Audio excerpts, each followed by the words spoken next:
Où en est-on du processus de Brexit? Aujourd'hui, c'est un petit peu délicat.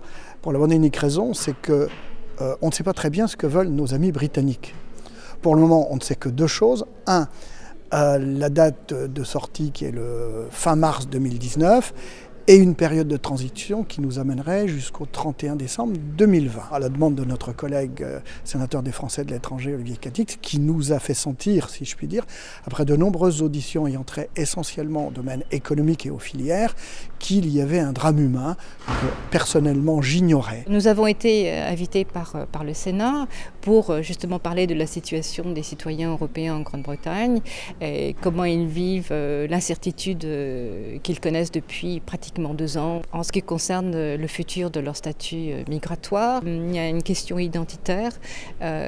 Nous pensions que nous faisions partie de la société britannique comme n'importe quel autre citoyen, et aujourd'hui cette citoyenneté européenne en Grande-Bretagne est remise en compte par le résultat du référendum. Il est bien évident que la politique mise en œuvre par Theresa May a libéré en quelque sorte cette xénophobie latente qui s'adresse désormais à tous les ressortissants européens, à tous celles et ceux qui ne sont pas anglais. Il y a maintenant obligation de la part de certaines organisations, de la part de bailleurs privés ou sociaux, d'agences immobilières par exemple, de demander à une personne de bien prouver qu'elle est en situation légale en Grande-Bretagne. Il en va de même pour les banques, il en va de même pour les hôpitaux, il en va de même pour les allocations diverses et variées. Précisément, s'il n'y a pas d'accord commercial, la Grande-Bretagne se retrouvera classifiée aux règles de l'OMC comme un pays tiers.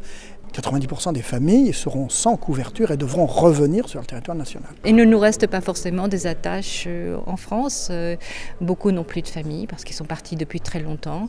Et puis aussi, ce n'est pas simplement rentrer en France. Nous devons tout réapprendre de la France. Ce n'est pas forcément toujours très très facile. Et ceux qui rentrent et font face à d'énormes difficultés, surtout du point de vue de l'administration.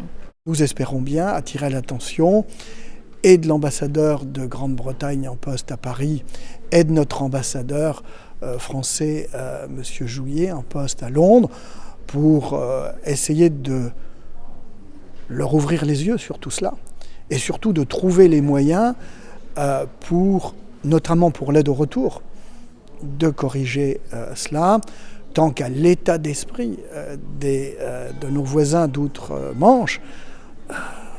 J'avoue que nous n'avons pas grand moyen, si ce n'est d'en appeler à la conscience de ces hommes et de ces femmes.